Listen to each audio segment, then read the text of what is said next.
want to talk about pouring water on a child's face to get them to go to school. You know, early morning wake up. It's time, it's time. I think that action of pouring, cold water on your kid's face, I don't think that action you know, is caring about your kid's nature. I think it's a preoccupation of import um, placed on your kid's nurture, your kid's reputation. Actions like that, like pouring cold water onto your kid's face to wake them up when they obviously need more sleep, because they're asleep. I think those actions, they are indicative of the parents, could be father or mother, the parents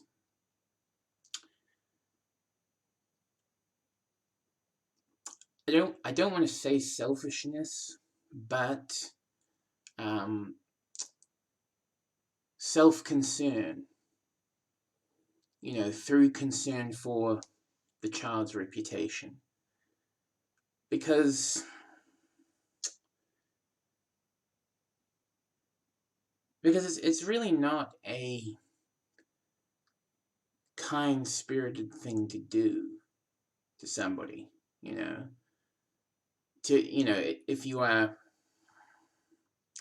if you care about another person, doesn't it make sense that you would place more concern on their nature as opposed to,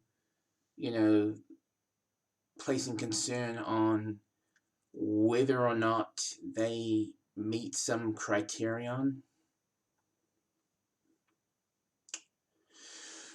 I think that children can be a lot to handle, and they seek consolation. They provide it, but they are a lot of work. And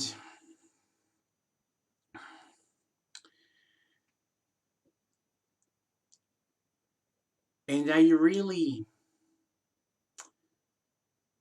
would you say that you were really ready to be a parent if you can't keep in tune with the rhythms of your child's nature, so to speak?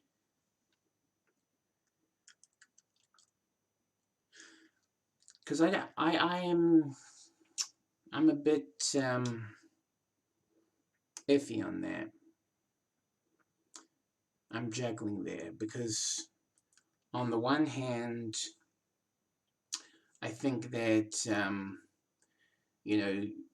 some concern for your child's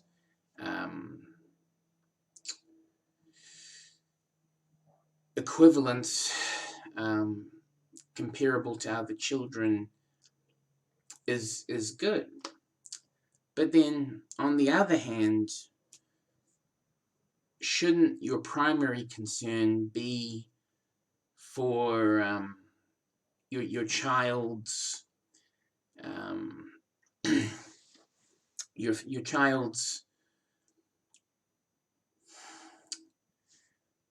contextual well-being? I'm going to term that contextual well-being, because it includes physical, emotional, even spiritual.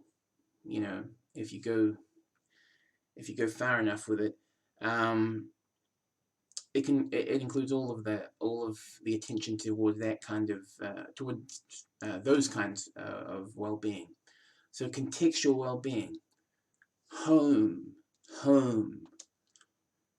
shouldn't your main concern, your primary concern as a parent, whether you're a father or a mother, shouldn't your primary concern be on the home?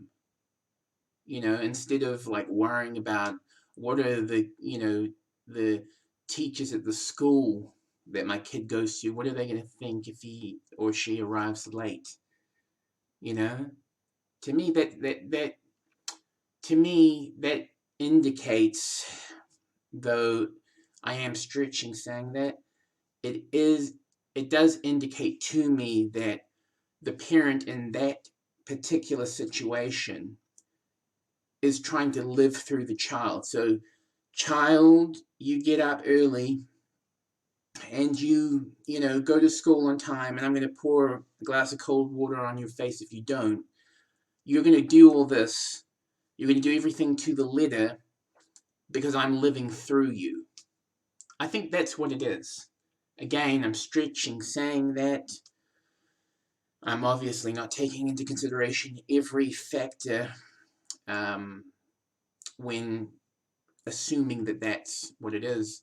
But that's what I think it is. I gravitate to thinking that parents who are super, you know, conditioning type parents are living through their children. It's like you watch Dance Moms, that reality show. Watch a few episodes of that, and you're gonna see what I mean. Like they're very strict, and they're very conditioning their children, and it's because they want to be the dancers, but most of those mothers are too fat, or they're too this, they're too that. They're old. Their bones are rotting at this point. Not really, but you get my point, okay? They are, they have had their time, but they're living through their children.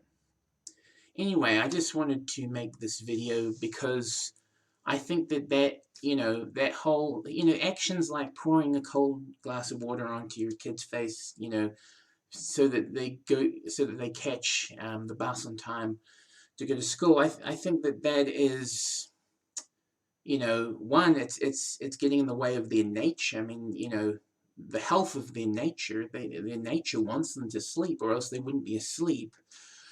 Two, I think it shows that you as a parent are concerned more with, you know, people outside the home. You're concerned more with the outside of home life of your child. And so that means you're going to be neglecting the home life of your child because you can't, like cover both bases 100%, And then, three, it means to me anyway, I've told you that you're living through your kid, you know. Anyway, something to think about. Have a good day. Peace. Meow.